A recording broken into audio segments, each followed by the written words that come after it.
नमस्कार, अस्सलाम वालेकुम, सत श्री अकाल, जय झूलेलाल। मैं हूं जी प्रेम मटलानी और आप देख रहे हैं हालात हाजरा का प्रोग्राम। हकीकत ये है, इब्तदा में आपसे दरखास्त है, चैनल ज़रूर सब्सक्राइब करें। दोस्तों, आज 4 जनवरी है, कल 3 थी।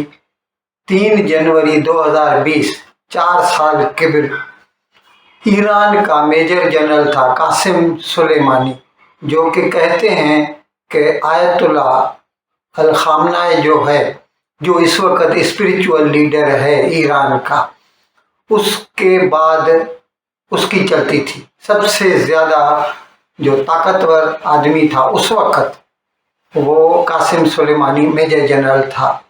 और उस वक्त उसकी पोस्टिंग थी, वो इराक में था, और इराक में उसने अमेरिकी ठिकानों पर हमले किए थे और उनके कुछ लोगों को हलाक भी किया था। उस वक्त ट्रंप की सरकार थी अमेरिका में, ट्रंप ने उसके मारने का हुक्म दिया। उसको 3 जनवरी 2020 को वो एयरपोर्ट, बगदाद एयरपोर्ट के नज़दीक था, उसे हलाक कर दिया गया था। और बहुत उस वक़्त जो है ईरान में दुख की लहर छा गई थी और उसकी जो तदफीन हुई, उसको जो दफनाया गया था, वो कई दिनों के बाद हुआ और लाखों लोग उसमें शरीक हुए थे उसके जलसे में। और कहते हैं उस वक़्त कोरोना शुरू हो चुकी थी कि इसकी वजह से कोरोना बहुत बढ़ गया ईरान में। तो कल उसकी 4थी बरसी थी कासिम सुलेमानी के फौत होने की। तो कल ईरान में उसका जो मज़ार है वो किरमान में बनाया गया है, और किरमान में कल उसकी 4थी बरसी मना रहे थे। तो हज़ारों लोग एक जलसे की शक्ल में उसकी मज़ार की तरफ जा रहे थे। तो अचानक एक जगह एक धमाका हुआ और कई लोग इसमें हलाक हो गए, कई जख्मी हुए, अफरा तफरी फैल गई, लोग आगे बढ़ने लगे। 15 मिनट के बाद उसी जुलूस में एक दूसरा धमाका हुआ और फिर इसी तरह और कई लोग हलाक हुए और कई जख्मी भी हुए। अब कुछ कहा नहीं जा सकता। अब इस वक्त तक हम प्रोग्राम कर रहे हैं, अभी तक किसी ने इसकी जिम्मेदारी नहीं ली है। ये अलग बात है कि लोग अलग अलग जिम्मेगोइयाँ करेंगे।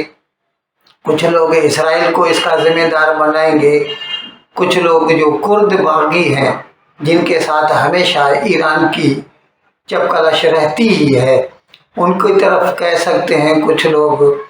तो इसी तरह अमेरिका के बारे में भी कुछ लोग कह सकते हैं। आपको ये तो हमने बता ही दिया कि कासिम सुलेमानी को भी अमेरिका ने मारा था। और इसराइल के लिए भी इसलिए भी कह सकते हैं क्योंकि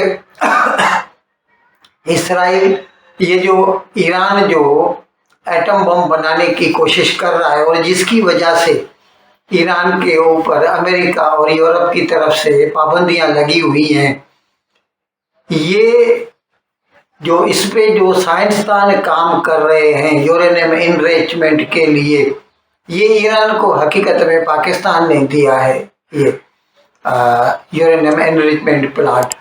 तो उस पर जो साइंसदान काम कर रहे हैं, उनमें से कईयों को इसराइल अब तक हलाक कर चुका है।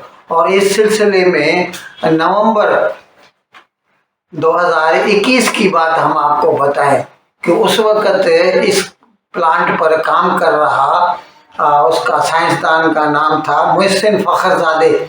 मोहसिन फ़खरज़ादे जो है वो कैस्पियन सी के नज़दीक उसका एक फार्म हाउस था।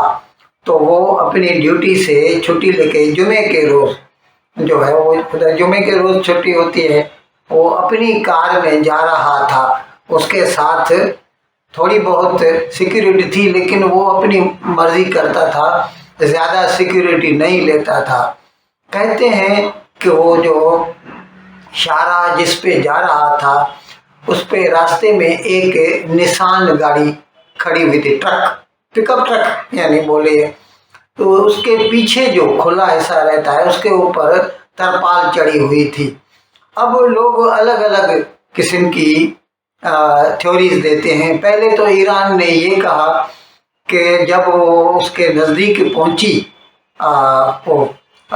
محسن فخر زادے کی کار، تو اس کے اوپر ایک تو دھماکہ ہوا، کوئی راکٹ پھینکا گیا تھا اور پھر دھڑا دھڑ مشین گن سے گولیاں چلنے لگی۔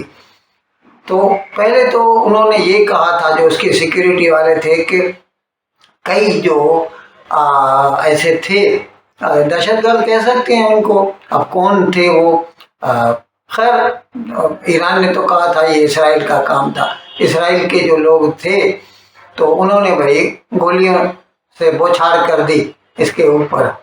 لیکن بعد میں پھر ایران نے خود یہ کہا کہ نہیں، اس میں جو سنائپر رائفل لگی ہوئی تھی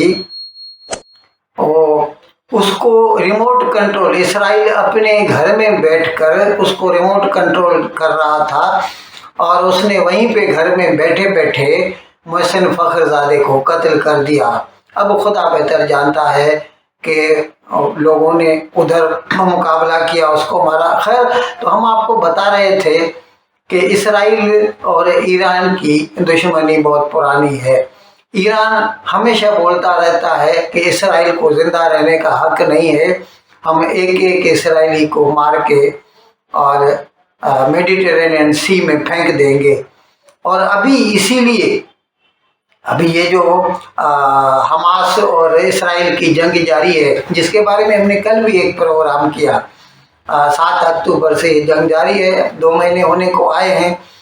تو ہم نے آپ کو بتایا تھا 2 روز قبل جو حزب اللہ ملیٹیا ہے لبنان کے جنوب میں، جس کا اثر ہے، اس کا جو ڈپٹی لیڈر تھا صالح العروری، اس کو اسرائیل نے ایک ڈرون کے ذریعے قتل کر دیا بیروت میں۔ تو یہ اسرائیل اور حماس کی، اور اسرائیل اور ایران کی، کیونکہ حماس کو بھی ایران کی حمایت حاصل ہے، ہوتی جو ہیں یمن میں ان کو بھی ایران کی حمایت حاصل ہے، اور حزب اللہ جو بیروت میں یا لبنان کے جنوب میں ہے، جو آئے دن اسرائیل کے اوپر حملے کرتے رہتے ہیں، ان کو بھی ایران کی حمایت حاصل ہے۔ تو اسی لیے جو ہے، اور اسرائیلی تو کھلم کھلا بول رہے ہیں، بنجامن نیتن یاہو تو کھلم کھلا بول رہا ہے کہ ہم جو بھی حماس ہے والے ہیں یا اس کے حمایتی ہیں، کسی کو نہیں چھوڑیں گے۔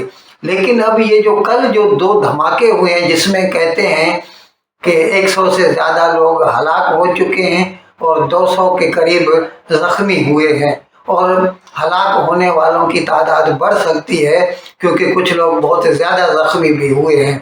تو ابھی تک ہم نے آپ کو جیسے بتایا کہ کسی نے اس کی ذمہ داری قبول نہیں کی ہے۔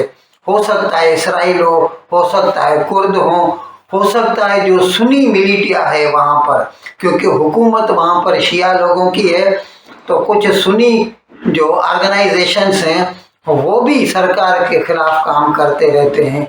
تو کوئی بھی ہو سکتا ہے، یہ it is a wild guess for everyone to have. ان الفاظ کے ساتھ میں آج کا پروگرام ختم کرنے کی آپ سے اجازت چاہتا ہوں، لیکن وداعی لینے سے پہلے ایک مرتبہ پھر آپ سے میری درخواست ہے، جس کسی صاحب یا صاحبہ نے اب تک ہمارے اس چینل کو سبسکرائب نہیں کیا، ادرائے کرم اس کو جلد سے جلد سبسکرائب کریں، پروگرام کو لائک کریں، شیئر کریں، اور گھنٹی کا بٹن دبانا نہ بھولیں۔ بہت بہت شکریہ۔ خدا حافظ۔